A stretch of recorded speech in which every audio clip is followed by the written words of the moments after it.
Hello, welcome everyone today on this very cold Wednesday morning.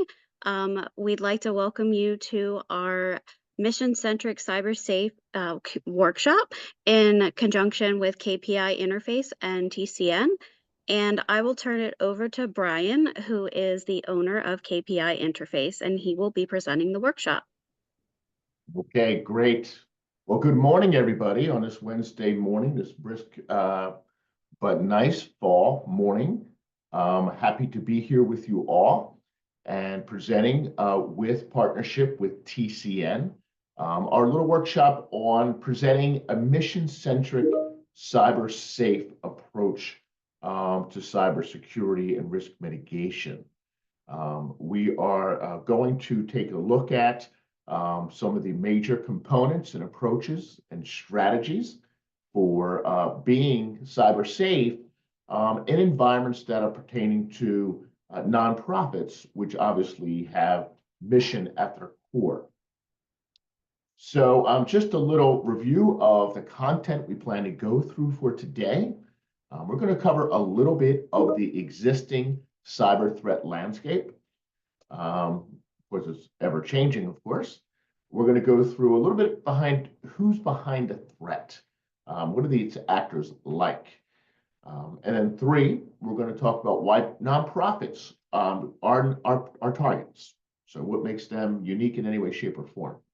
We're going to stop a little bit for questions at that point in time to see if there's any questions we want to answer, any discussion points we might have at that point. And then we're going to go on to the 8 steps to protecting yourself and your organization from cyber incidents. And then finally, we'll wrap up with another area of questions and discussion and perhaps some answers as well today. So we're going to move on now. Let's get started.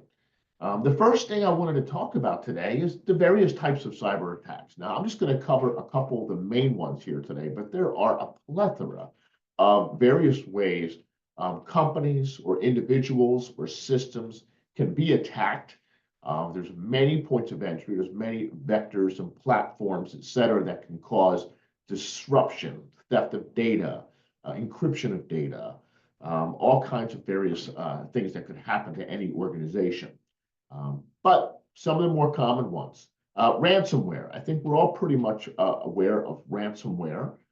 It's when typically an actor infiltrates the environment and focuses on the data and encrypts the data, and then holds that data in an encrypted format until a ransom which is being demanded is paid by the organization.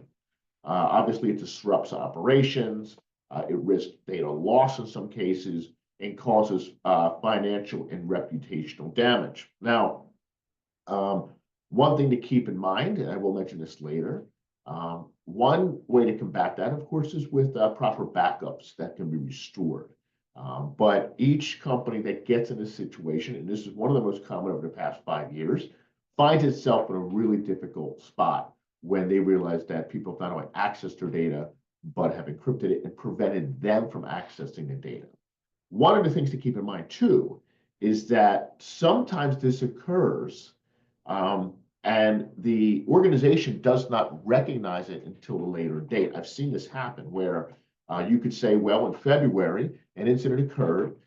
It didn't affect all the company's data, all the organization's data. It just affected a little bit of it. And but it was an important part. But they didn't access it for a while. And then they go back, 6 months later and realize, oh my gosh, this was encrypted and now we can't access the data. We don't know what happened, et cetera. So something to be mindful about. And we'll talk a little bit more about how to protect against that. Email phishing schemes. Obviously, one of the most prominent way that hackers have been using for the past several years to cause a cybersecurity breach. What they're able to do is people have their email basically open to the public. So anybody who might have access to your email is in a position to contact you, to send something across. We all get all kinds of emails every day. some of them great and pertinent, some of them are just what we might consider spam or junk or sales pitches.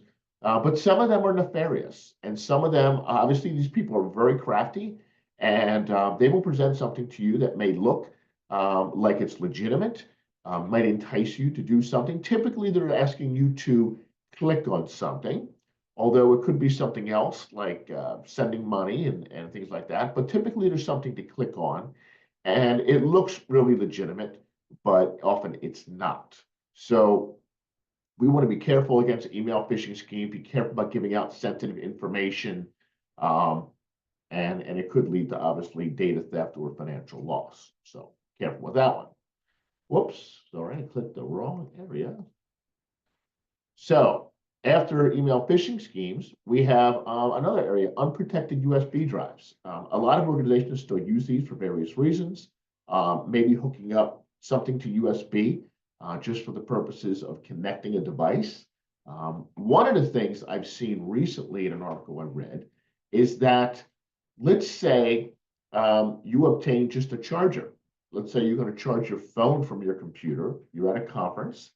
You take a charger, you plug it into the USB port, you intend to charge your phone. Well, one of the things that's happening in those little dongles is that there's little computer systems in there, and they could be immediately downloading, installing nefarious applications that set up the hacker to access information on your computer. So we want to be mindful of what we're sticking into our computers. Some companies restrict what we can do with using our USB ports, and that's something we can talk about later. But it is another way that hackers will get in. Sorry, guys, I keep clicking the wrong side of this this presentation. Unprotected laptops and desktops. So obviously, we're all using laptops or desktops for the most part, and there's various ways you can go unprotected. One area of concern, of course, is people working remotely, which has obviously become very popular in the last 5 years since COVID. It remains popular. It remains part of the fabric of the way most organizations are operating today. And therefore, there has to be more cybersecurity concerns about how are we protecting these mobile devices or these devices that are not connected to our local network. There are obviously ways to protect them, but they do present a risk to the organization. And anything that may be unprotected, could be infiltrated and more easily compromised with things such as unencrypted hard disks, lacking security software, lacking potentially things like network firewalls in the home or remotely in other environments. So it is something we want to keep in mind. So anyway, there's a couple of examples. Now, there's probably dozens of other ways in which hackers can infiltrate our networks, our computers, our systems. But I wanted to give you just a taste of some of the more common ones, so we are aware of what we're facing. Okay? Moving along to the cybersecurity threat landscape today, besides what we just talked about, which is some of the ways in which attacks occur, I think it's important that we don't get complacent. You might say, well, my organization, I've never been attacked in the past 5 years. We feel like, we're kind of lulled to sleep. Or it could be, hey, I've never been part of a cyber incident. I've never seen it. I may have had a phishing email come to me, but I'm pretty smart. I know what to look for.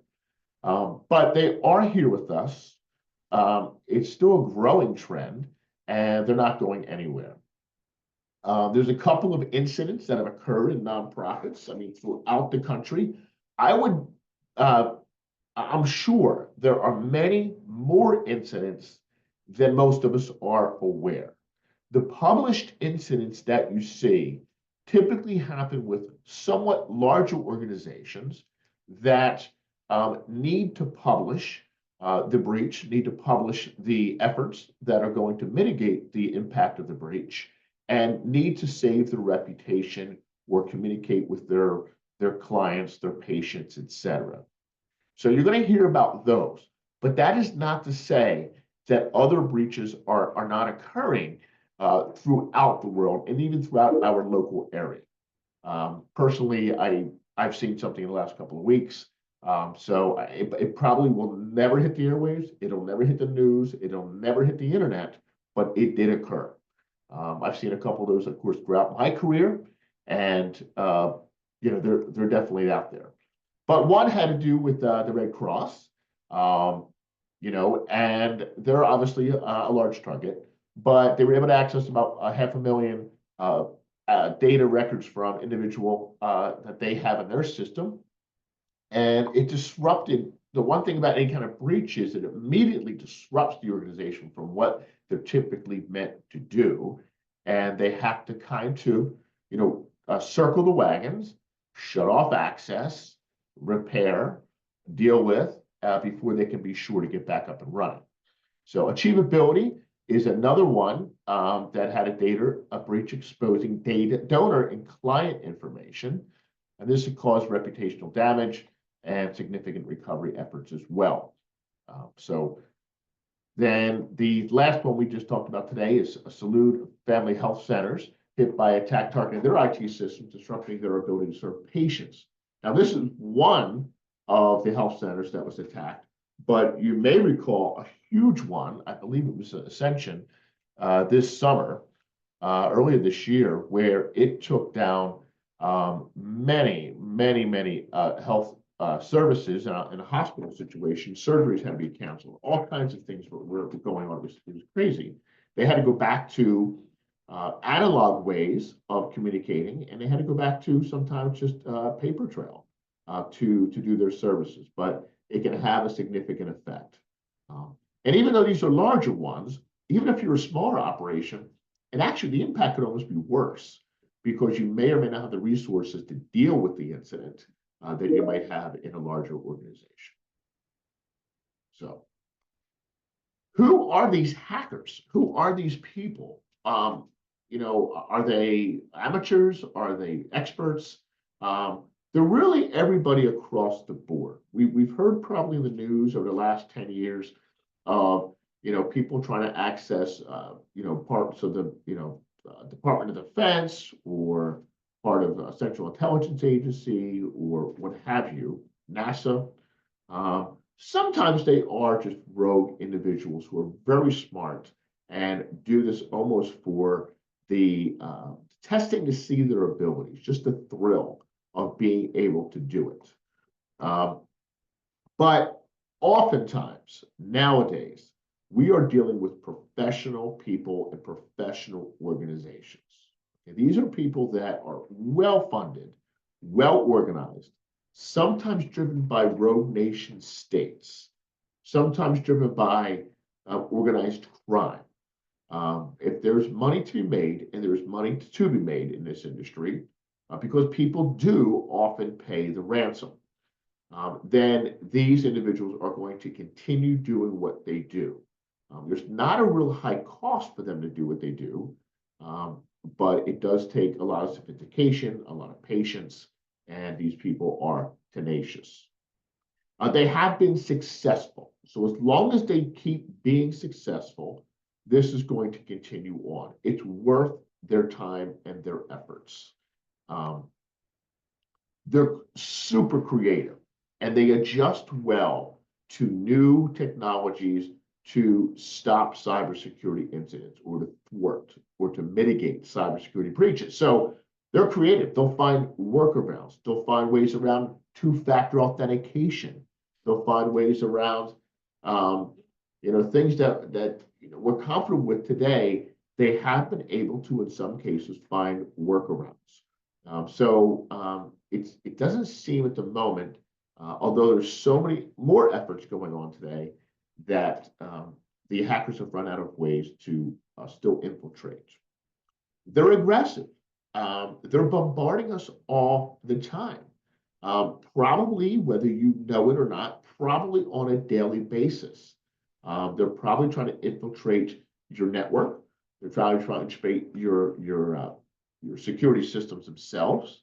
Sometimes, obviously, they're trying to infiltrate your computers, your data, and don't forget they're trying to infiltrate all your vendors of your data.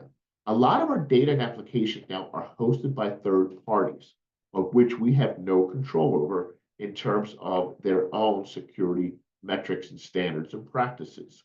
But they're hitting them too as well.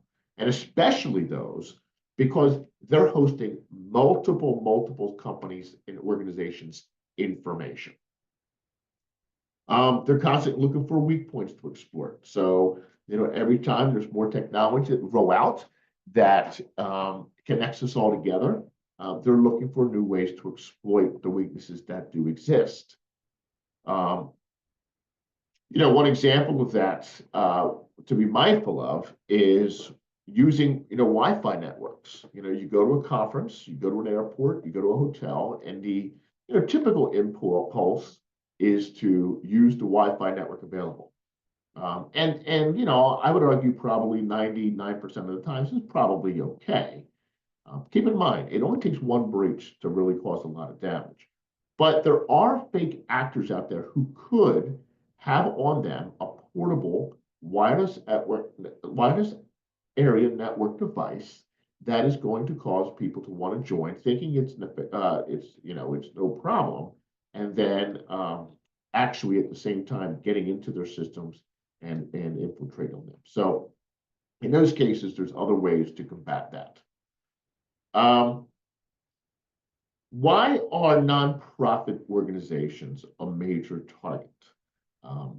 Well, and again, all organizations are a target, but what makes nonprofits specifically a particular target for some hackers that are out there? First of all, this is just a quote from one people, but the nonprofits come across as cyber poor, target rich to cyber criminals. Now, this is not the case for every nonprofit out there, small or large. There are some small, medium, and large nonprofits who have an extremely robust cybersecurity network set up. However, like many other organizations too, a lot of them are focused on their mission. They're focused on putting resources to where it needs to go to serve their clientele. So sometimes there's maybe not the budget alignment or the understanding or awareness of what needs to go into a proper cybersecurity network. So anyway, that is one thing that cyber criminals are thinking of. So again, maybe perceived not quite as focused on security as they should be. Secondly, they do have access, typically nonprofits, to personal and financial information that is valuable, especially if you're a nonprofit organization that is taking donor information. So if you have that donor information, it is something that cyber criminals would love to have because the donors, not in all cases, but in some cases, are also going to have means to further financial means as well. So if they can take that information and use it in other types of cyber attacks, they're going to do so. So it's something that we all have to keep in mind.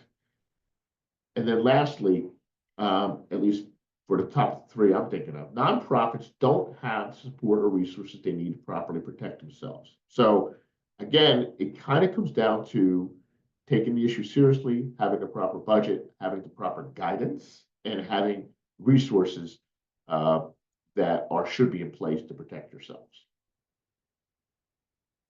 Okay, so before we go any further, just wanted to take a moment to pause.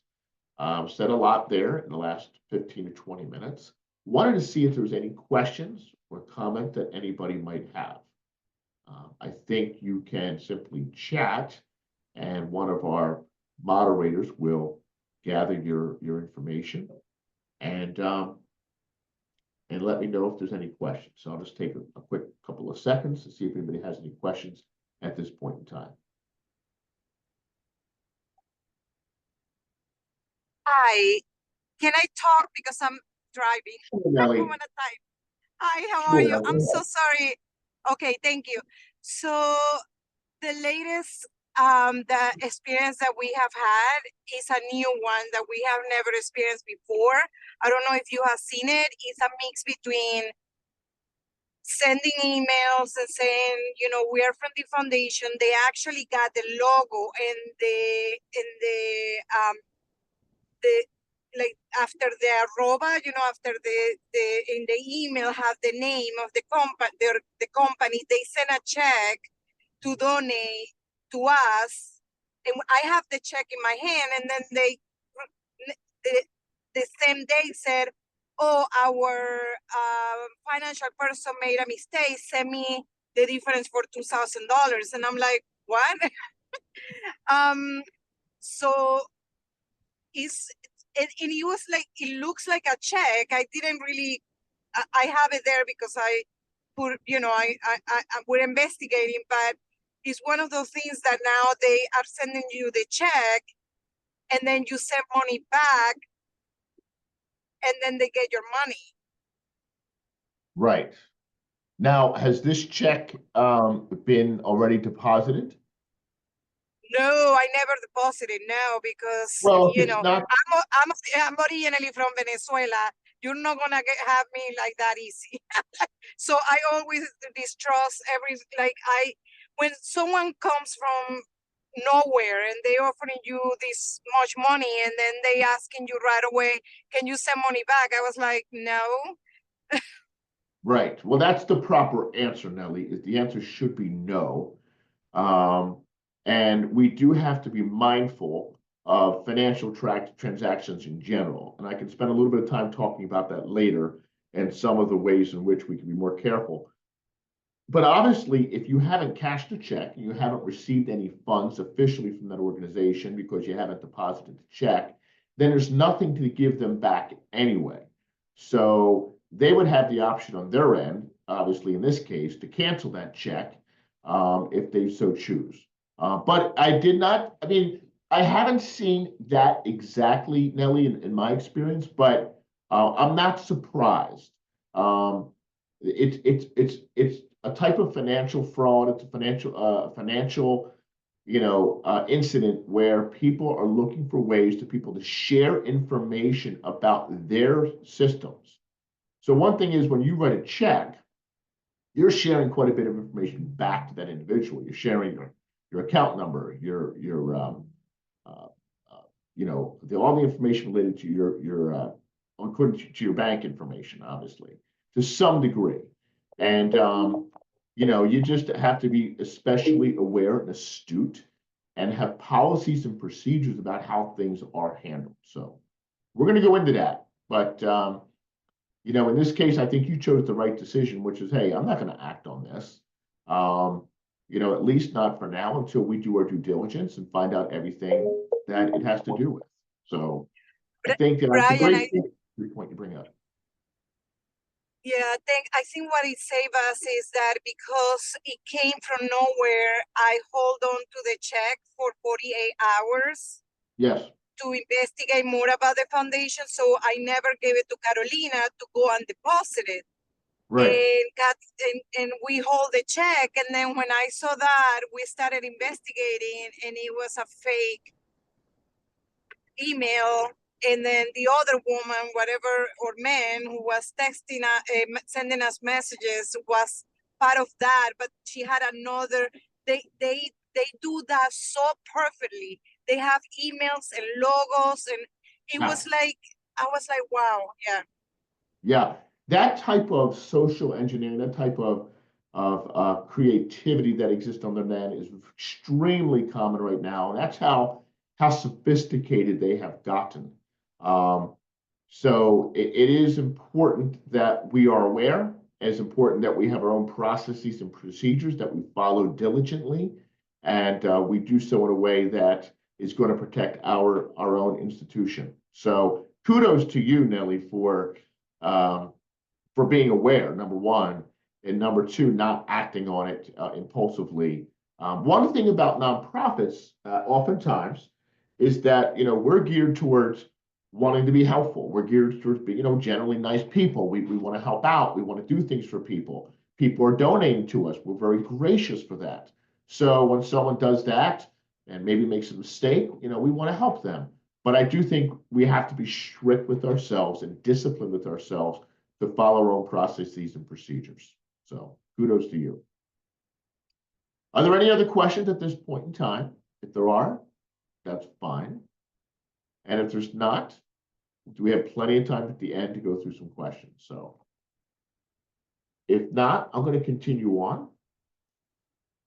So the next big area is, what can we do as an organization? What can you do for yourself and your organizations to ensure that you are protecting not only your organization and your data and your systems, but ultimately you're protecting those whom you serve? Because any disruption in your mission and your operations is going to ultimately have an impact on those whom you serve. You know, I was just thinking about this as I was creating this presentation about a nonprofit that I was aware of in the past year. And this nonprofit, it wasn't a cyber incident, but it had to do with a problem with fiduciary responsibilities and really leadership abilities. And this is a local issue here to the Philadelphia region. And this was a fairly decent sized nonprofit, and they ended up going under because potentially, and I don't have all the details, potentially some nefarious activities. But whenever a nonprofit of significance has temporary or long-term impact to their mission, it affects obviously so many people. And so we have a duty to be aware, we have a duty to be diligent, organized, and make sure that we're protecting everything we can for not only us, but for them as well. So how do we go about this? Well, I put together for today 8 key steps to mitigating everybody's cyber risk. Cyber risk is something that you cannot mitigate 100% of. Hence the need for cyber insurance, cyber liability insurance, which we'll talk about a little bit later. But it is, I mean, obviously the Department of Defense, the military, NASA, large institutions, large Fortune, 50 companies can get infiltrated, then anybody can get infiltrated. And a lot of these companies have a plethora of resources and have invested, tens of millions of dollars, if not even more, in their cybersecurity network. So what we're looking to do is finding the best practices to mitigate the risk, to reduce our chances of having a cyber incident. So step 1, get everyone on board from the organization, and in particular, leadership. I call it the corporate will, or the corporate desire, or the corporate commitment.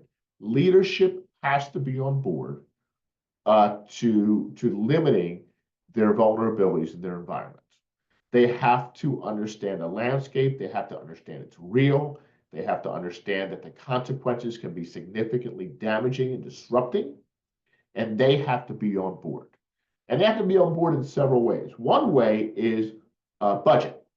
In looking at a couple of reports, about 10 to 20% of your overall technology spend should be spent on cybersecurity. And actually, for smaller or mid-sized organizations, it's probably going to be closer to the 20% than for larger organizations, because just the overall spend of IT tends to be a little bit smaller in small to mid-sized organizations. So 10 to 20% of your IT spend, not your overall spend, but your IT spend, should be allocated for cybersecurity efforts.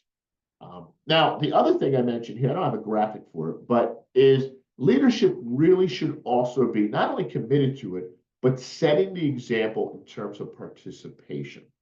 I have known companies that they do spend on technology, they do spend on cybersecurity, but sometimes the leadership is not on board. They are not the ones who are engaged with the various aspects that are required for employees to be engaged, and therefore they're not setting a good example.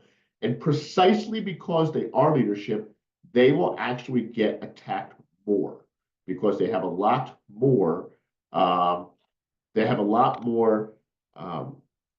financial sensitive information and have access to it, that they're going to be targets.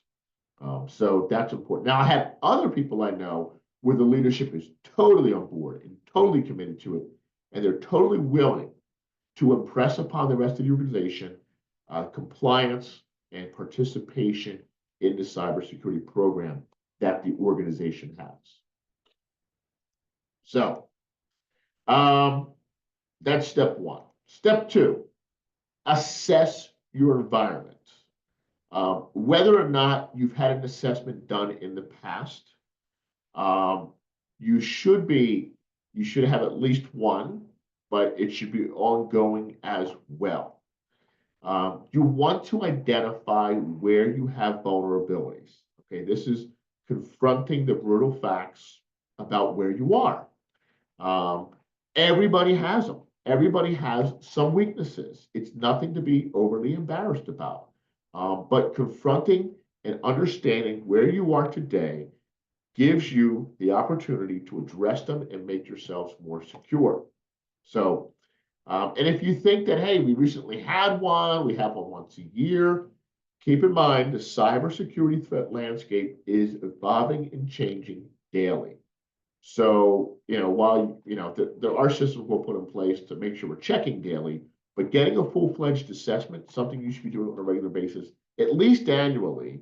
And then I would argue that probably at least quarterly, having some further update and review of your cybersecurity footprint. So that's step two.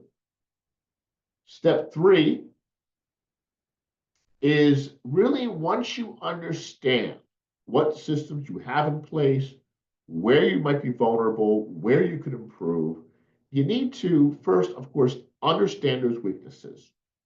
Secondly, prioritize those weaknesses in terms of how you're going to address them. Obviously, the largest concern should get the first and most attention, but sometimes you want to prioritize because there's low-hanging fruit that you can do very quickly, very easily, oftentimes without spending any money to get something resolved quickly. But you want to prioritize your steps. Third, knowing what your weaknesses are, knowing what you want to attack, you have to begin to establish a proper budget to address the cybersecurity concerns. Again, some of these are one-time efforts, at least temporarily one-time, like, okay, we have to get a better firewall, or we have to reconfigure our wireless security. That's fine. But there will also be ongoing services you're going to want to have in place. So there's going to be both short-term and one-time needs, and then there's going to be ongoing things you're going to need as well. Next, once you understand what you have, you prioritize your steps, you've established a proper budget, make a plan. Commit yourself to having a cybersecurity strategic plan about how you're going to go about addressing everything, and I'll show you later a few things that you need to address, but everything from policies and procedures to response plans to communication parameters to deploying and configuring systems. And then you obviously want to communicate with all stakeholders. When I say stakeholders, it could be anybody from a leadership team, the board, your own employees, of course, but any other partners or vendors, and sometimes even clients, need to know that you have officially, a cybersecurity strategy in place. This is what we're planning to do. This is what we're going to do ongoing, and communicate that. Because first of all, it may affect the ways in which you collect information or the way in which you engage your clients or partners. And they should understand this is all coming from a strategic standpoint. You're not just, flying by the seat of your pants, so to speak. All right, so that's step three. Step four, all right, you've done everything. You've evaluated where your concerns are through your assessment. You've established the priorities. You have a budget of some sort. You have a plan in place. You're communicating with people. Now it comes time where the rubber has to meet the road. Now, you already may have some things deployed. A lot of us do. Most of us have a network firewall in place. Most of us have some type of endpoint protection, which used to be known as antivirus, in place. And there's a couple of things we might have in place. Maybe there's some multi-factor authentication in place. But you need to implement and protect according to the plan. First of all, you want to deploy systems properly. It's not just important enough to have a firewall if it's not deployed correctly, according to best practices, and that it's updated on a regular basis. You want to make sure you implement policies. This could be surrounding how people can access your network. Say, how do people access our network remotely or data remotely? What's required of them? You might be a policy related to passwords and what stringent aspects we're going to have to creating passwords. It could be policies related to things like using personal devices. So there's all kinds of policies that need to be in place, need to be developed, need to be communicated, and they need to be updated on a regular basis, at least annually. Again, I mentioned this again, but communicating. You can't communicate maybe too much. You don't want to be have people glossed over when they hear you, but you do need to communicate clearly. And I think most of us can agree that sometimes telling people something once is not quite enough. So sometimes you have to send out a message and communicate, sometimes send out a follow-up, but you have to communicate on a regular basis. And the other thing about communicating too, you have to communicate what your vision is, what the value is in you having put in place these cybersecurity protections in place. Because sometimes people themselves might not value it as much as we do, but you have to reinforce that vision and that value proposition.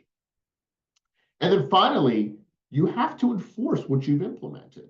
Some things you can enforce through technology. So you can say, okay, we're going to time out to log off people after 15 minutes of not using their computer. We're going to enable a screensaver timeout after 15 minutes. Well, that you can deploy and you can enforce, no questions asked.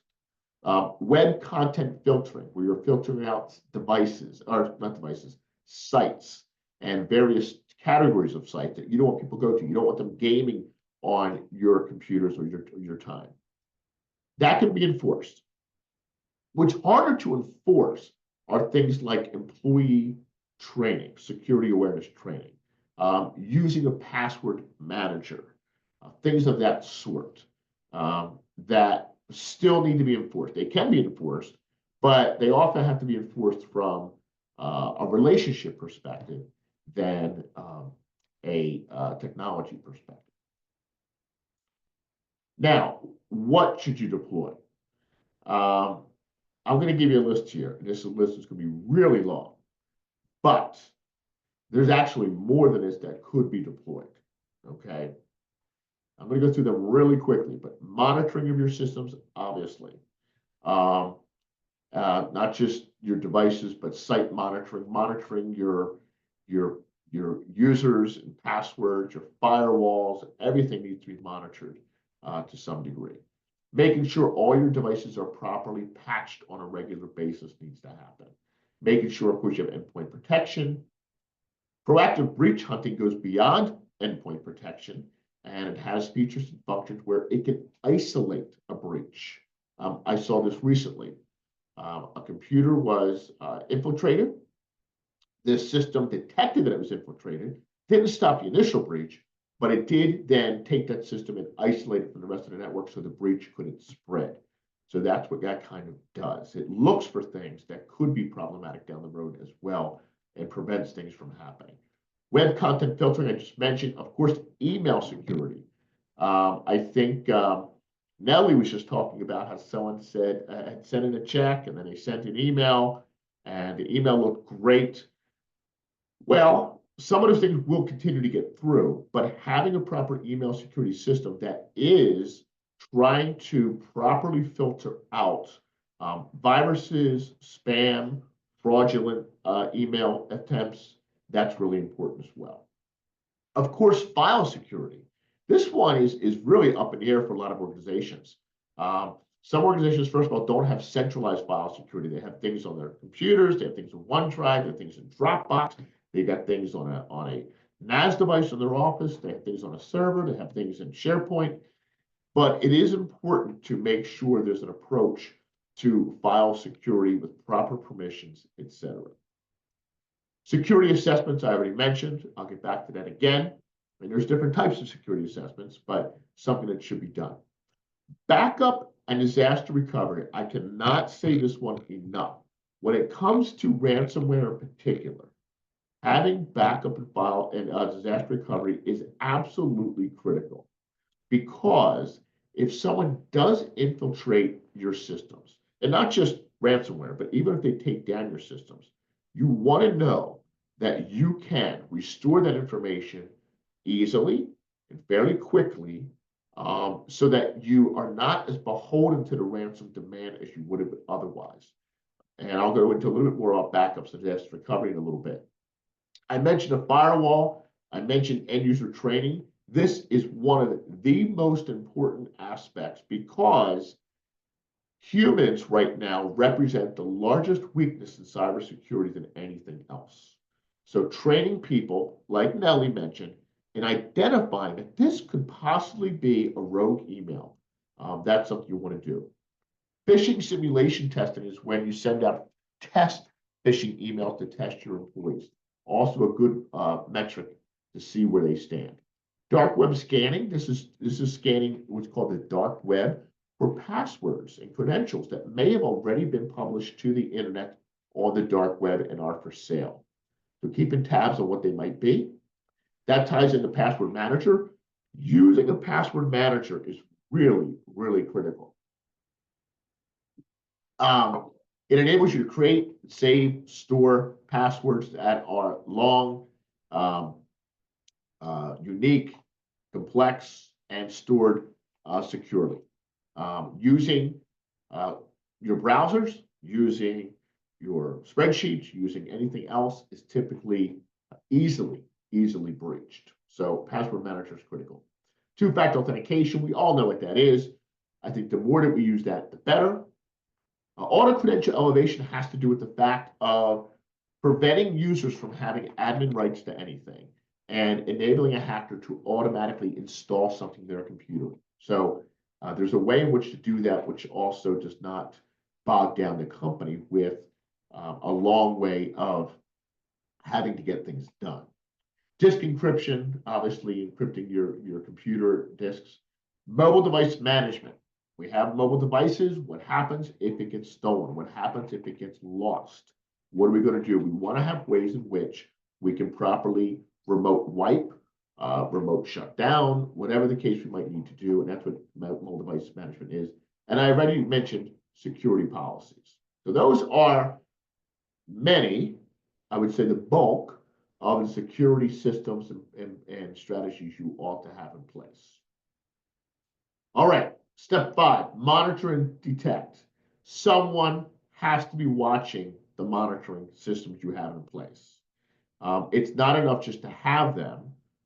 You need someone who understands them and can watch them, so that we can know as quickly and as early as possible that there's an issue going on, contain it, mitigate it, deal with it.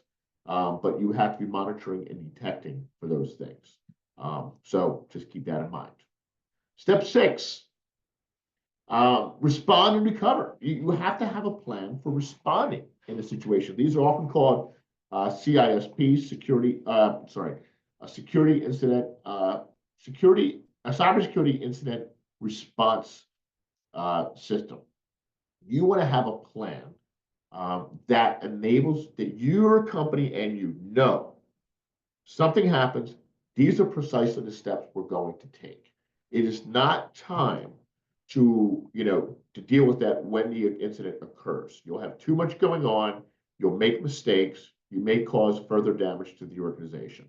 So we want to make sure that we have that plan. And once we have it, we want to test it. The same thing with backup and recovery. We might have backups in place, but do you know that they're actually working? You might have backups in place that are working. Do you know if you can recover? How soon you can recover? What are the steps involved in recovery? You need to have that in place. You need to know what happens if we identify, yes, there's a legitimate incident, Who are we going to call first and second and third? Are we going to call our IT department first, or are we going to call our insurance provider first? Or are we going to call legal counsel first? Those kind of things really need to be addressed because you could make mistakes that make the problem worse. And of course, testing everything and including vendors. A lot of us have our data at places like Blackbaud or Virtuous or other places. Well, they're great companies, I'm sure, and I'm sure they have a lot of resources. But it's incumbent upon us to make sure we understand what those are and that we send them such things as vendor risk questionnaires to understand exactly what their policies and procedures are. Because I've seen situations where they sounded great, but they weren't tested, and that's a problem. And then step 7 is to obtain cyber liability insurance. Listen, I hope that you all have a plan, you all have a great strategy, you implement great things. But again, as I said earlier, you may not be able to protect yourself 100%. Incidents may occur. And it's very important that you have the people and the resources behind you to deal with it and the expertise to deal with it when something does occur. So you want to make sure you obtain not only cyber liability insurance, but you have the right type, the right amount that is right for your organization. As you grow, as things change, you want a very good provider who really understands that well. And not only cyber liability, but cyber crime as well, where people actually may be stealing things, because not all cyber liability policies cover the exact same thing. And then finally, step 8 is go through this process again. It's ongoing. Go back to the assessment. So you've had an assessment in January. You deployed, a lot of things in February, March, and April. You got your employees on board. You got cyber liability insurance in place. You develop policies and procedures, but you should be assessing on a regular basis where you stand, just to double check, make sure things get updated, etc., to make sure that you are properly protecting yourselves, your mission, and those whom you serve. Okay? So I'm going to leave it there for now and offer a thank you on behalf of all of you for allowing me to speak to you today, especially our partner TCN. But want to open it up to questions that anybody might have, or concerns or comments. It looks like we have a couple questions here in the chat, Brian. right. First off, Nellie made a comment about how incredible the budget aspect was, but that funders don't always want to fund that. Do you have any recommendations for how to appease funders and how to speak to them about an cyber budget? Yes. Funding things that are a little bit nebulous, a little bit intangible, if you will, or funding things that are really not as sexy, are something that I understand funders are not going to be particularly keen on. It's not going to grab their attention. It's not where they want to support the mission. I think, though, that the argument needs to be made that we want to protect the mission, number one. So look, if you think we do great things and we've sold you on what we do and what we provide to the homeless, to the needy, to the children, to whatever the cause may be, cancer research, whatever it might be. If you think we have a great program, we want to make sure that we can continue providing that uninterrupted, as effectively and efficiently as possible. We want to secure our reputation, because if we end up having a cybersecurity breach, our mission is at stake, not only in terms of temporarily, but potentially ongoing. Some people don't recover from a major cybersecurity incident. And it's also going to drain resources from the organization regardless. It's going to drain money, it's going to drain time and energy from the organization. So it's like anything else. It's a little bit like an insurance policy, but we live in a world where this is necessary. It's not a nice to have anymore. We could probably publish data. And unfortunately, here's the problem. Unfortunately, people don't get the attention to this until they have the cybersecurity incident. It's a shame, but I've seen it time and time again. And it's a shame, but donors need to realize this is important to the core supporting the mission. Great. Another question is from Amanda Swanson. Do you have any recommendations for cybersecurity companies? Oh, well, that's a great question. We're a cybersecurity company, but I don't want to use the time here to tout ourselves. I will say this much. It's not always really easy to find a great cybersecurity partner, and I'm going to tell you why. There are some great cybersecurity organizations. They're large and they're probably extremely expensive, but they know what they're talking about. They're very, they've got the resources. They understand the landscape. They understand the systems. They evolve, etc. In the small to mid-sized business marketplace, I'm going to caution you that there are a lot of companies who claim to know what they're talking about or what they will do, but they don't always follow through on offering you a comprehensive solution. Or, for example, remember when I said earlier you have to monitor the monitoring?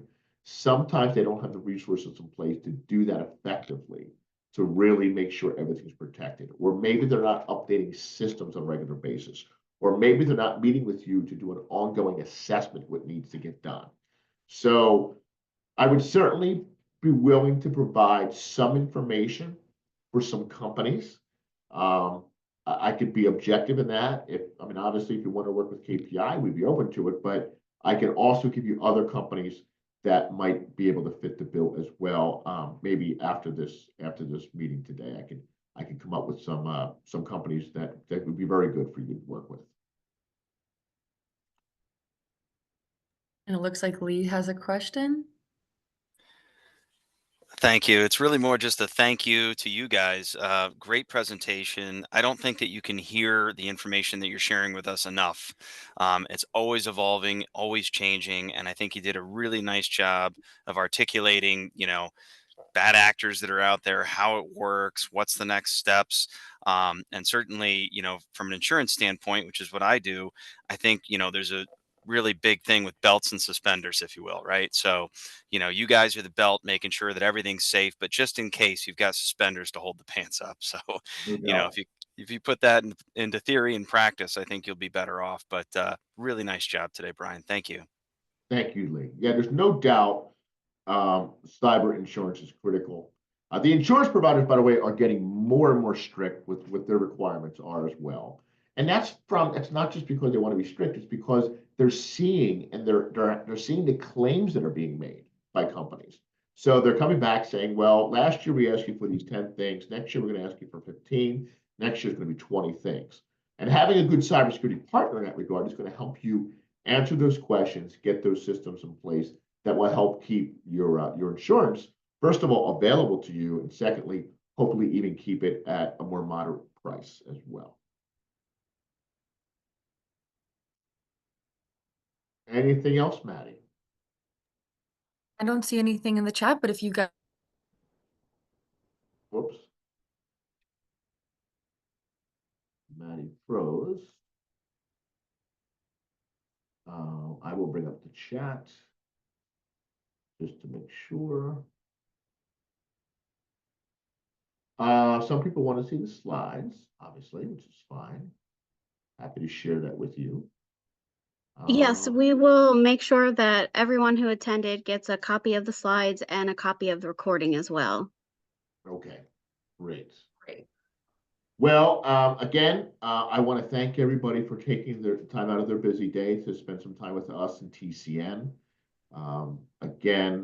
This was an educational presentation, but if TCN wants to pass along our information, they're welcome to. We're happy to help or answer any further questions you might have. A lot of companies start initially with just a security assessment, and it doesn't even have to be, a major investment on your part. You can start kind of small and just get a brief glimpse of where things are today, a brief snapshot, and then go from there. So whether it's with us or somebody else, I highly recommend you take that step. And again, even if you have cybersecurity in place already, highly recommend you take that step again to make sure it is happening. And sometimes it's helpful to get it done from another provider. So, for example, maybe today you've been working with company XYZ, which is great. Maybe next time you work, you just ask ABC company to come in and do an assessment just to keep you on your toes, keep everybody on their toes. So it does help to have different perspectives. So that's it for me. Thank you. Yes, thank you everyone for joining us today. And thank you again, Brian and KPI. Have a Our wonderful pleasure. day, everyone. Thank you. You too. Bye-bye. Thank you so much.